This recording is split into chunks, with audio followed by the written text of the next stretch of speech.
19 వచనంలో మొదట నా నీతిని నా రాజ్యాన్ని వెతుకుడి అప్పుడు అవన్నీ అనుగ్రహింప. ఏవన్నీ? ఇవన్నీ భౌతికమైనవన్నీ. మొదట ఆయన నీతి, ఆయన రాజ్యం ఎక్కడుందండి? పరలోకం. దేవునికి స్తోత్రం. అర్థమవుతుందండి? పరలోకం అది మనం సొంతం చేసుకోవాలి.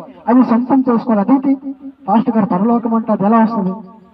జస్ట్ దేవునికి స్తోత్రములో పరలోకం సొంతం చేసుకోవాలంటే దేవుణ్ణి వెతికితే, ఆయన్ని మన హృదయంలోకి ఆహ్వానించుకుంటే అప్పుడు పరలోకపు రుచులన్నీ దేవుడు ఏం చేస్తాడు? మీకు తెలియపరుస్తాడు. దేవునికి స్తోత్రములు.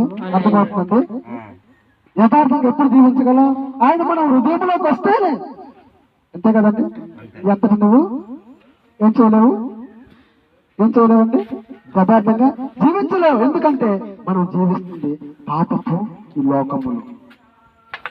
ఎవరి ద్వారానైనా పాపము చేస్తుంది, ఎవరి ద్వారానే